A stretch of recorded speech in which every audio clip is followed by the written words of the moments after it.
चट्टानों में जा, यहोवा के भयानक रूप और उसके प्रताप के प्रताप से भूमि में छिप जा। अभिमानियों की आंखें नीची की जाएंगी और मनुष्य का घमंड नीचा की जाएगा। इस दिन केवल यहोवा ही महान होगा। यहोवा सर्वशक्तिमान ने सभी अभिमानियों और अहंकारियों के लिए उन सभी के लिए एक दिन रखा है जो महान है, और वह नीचा किए जाएंगे। पहली बात जो हम ध्यान में रखते हैं वह ये है कि ये एक अनोखी घटना है।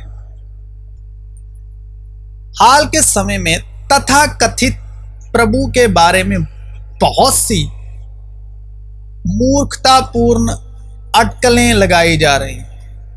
रक्त चंद्रमा बहुवचन इस अत्यंत महत्वपूर्ण तथ्य की अपेक्षा करता है। सूर्य का टाट के समान हो जाना भविष्य में किसी विशिष्ट समय पर होने वाले सूर्य ग्रहण का संकेत है, जो हमें तो ज्ञात नहीं है परंतु ईश्वर को ज्ञात है। टाट शब्द का लक्षणित प्रयोग उस महान त्रासदी और शोक का संकेत है जो पृथ्वी मूर्ति पूजक राष्ट्रों पर आएगा, और चंद्रमा का रक्त वर्ण पृथ्वी पर मूर्ति पूजक राष्ट्रों पर किए जाने वाले रक्त रजित न्याय का प्रतीक है। ये ध्यान देने योग्य है कि प्राचीन काल से ही मूर्ति पूजक राष्ट्र सूर्य और चंद्रमा की पूजा देवताओं के रूप में करते रहे हैं। इसलिए उनकी प्रभावशीलता को हटाकर ईश्वरीय प्रतीकात्मक रूप से ये दर्शा रहे हैं कि मानवता के सबसे ऊंचे देवता भी उनके क्रोध के सामने टिक नहीं सकते।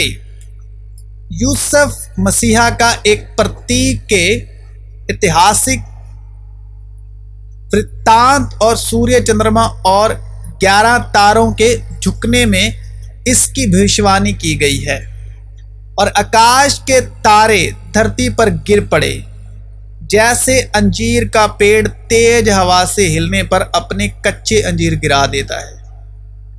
गिरते तारों में तारे, क्षुद्र ग्रह और ग्रहों का विस्फोट दोनों शामिल हो सकते हैं। प्रतीक आत्मिक रूप से कहें तो वह पतित स्वर्गदूतों का भी प्रतिनिधित्व कर सकते हैं। अंतरिक्ष के भीतर से गिर रहे हैं, ना कि उस तीसरे स्वर्ग से जहां से उन्हें बहुत पहले फेंक दिया गया था।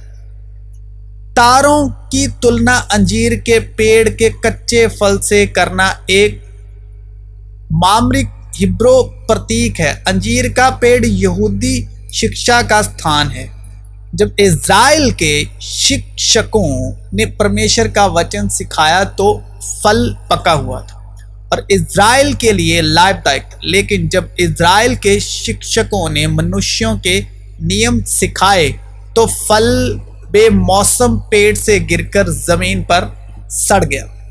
हवा रुआह अकदोश पवित्र आत्मा है जो पेड़ को हिलाती है और कच्चे फल को यानी झूठी शिक्षा के फल को हटा देती है। हवा में जो पैदाइश उत्पत्ति वाली हवा की बात नहीं कर रहा, ये उस हवा की बात नहीं हो रही। ये पवित्र आत्मा हवा, जो हवा चलती है तो उसकी बात हो रही है। हवा शब्द को उसके साथ यहाँ पर रिलेट नहीं करना। जो आदम से निकाली गई औरत का नाम बाद में हवा हुआ, ये वो वाली हवा बिल्कुल नहीं है। ये हवा रुआक हक्कदोश यानी पवित्र आत्मा, हवा जो चलती है। हवा पवित्र आत्मा है जो पेड़ को, यानी हवा जब चलती है तो वो पेड़ को हिलाती है और कच्चे फल को, यानी झूठी शिक्षा के फल को हटा देती है। आकाश फट गया और लुढ़के हुए पत्रक की तरह पीछे हट गया और हर पहाड़ और द्वीप अपने स्थान से हट गए। यह वर्णन है कि आकाश फटने के बजाय फट गया, लुढ़कता हुआ सक्राल बीच से फट गया है और आकाश को अलग कर देता है। यह विनाशकारी खगोलीय घटनाओं का एक ज्वलंत चित्रण है, जिसके बाद शायद पृथ्वी को प्रभावित करने वाला अब तक का सबसे बड़ा विवर्तनिक बदलाव हुआ है। आकाश के सक्राल का लुढ़कना उन बातों के समापन का एक रूपक है जो पहले हो चुकी हैं, और ये ईश्वर के जल्द ही खुलने वाले सक्राल के साथ मेल खाता है। तब पृथ्वी के राजा और प्रधान, पुरुष और सेनापति और धनवान और बलवान और हर एक दास और स्वतंत्र व्यक्ति पहाड़ों की गुफाओं और चट्टानों में छिप गए, और उन्होंने पहाड़ों और चट्टानों से कहा, हम पर गिरो और हमें उसके सामने से जो सिंहासन पर बैठा है और मेमने के प्रकोप से छिपा लो, क्योंकि उनके प्रकोप का भयानक दिन आ पहुंचा है और कौन खड़ा रह सकता है। पृथ्वी के राजा उन लोगों के नेता हैं जिन्होंने मसीहा को अस्वीकार कर दिया है।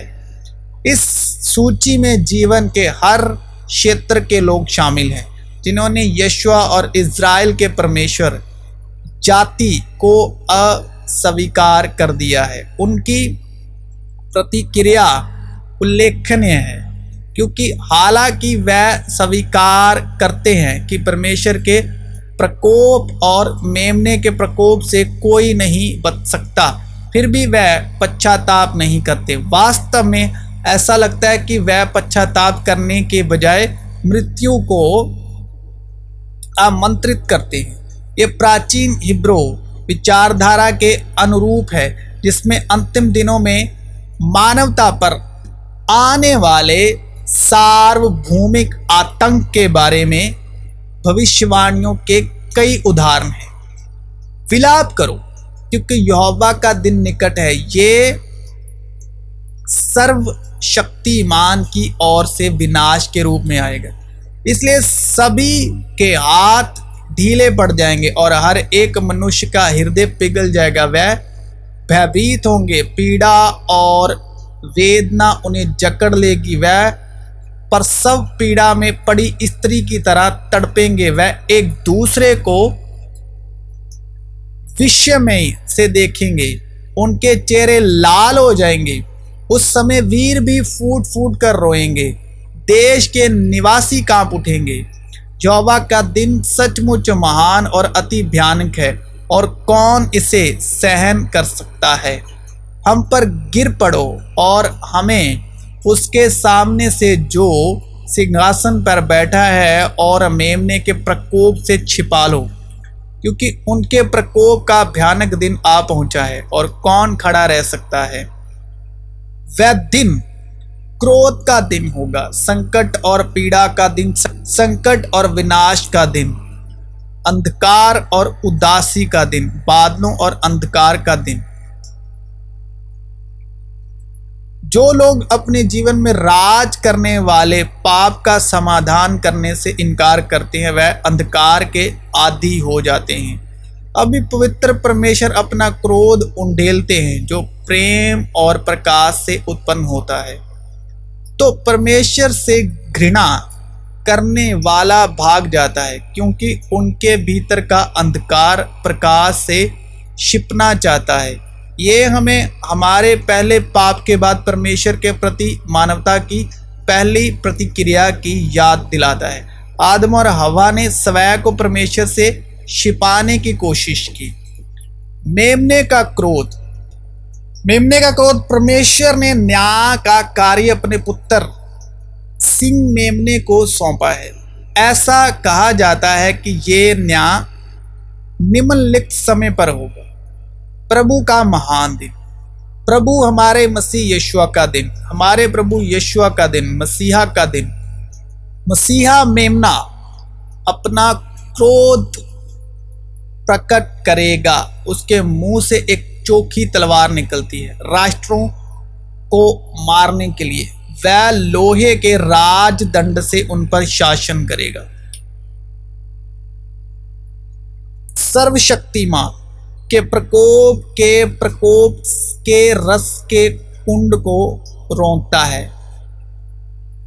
राष्ट्र क्यों षड्यंत्र करते हैं और देश देश के लोग व्यर्थ में योजना बनाते हैं। पृथ्वी के राजा उठ खड़े होते हैं और शासक एक साथ मिलकर यहोवा और उसके अभिषिक्त के खिलाफ कहते हैं, आओ हम उनकी जंजीरों को तोड़ डालें और उनकी बेड़ियों को उतार फेंकें।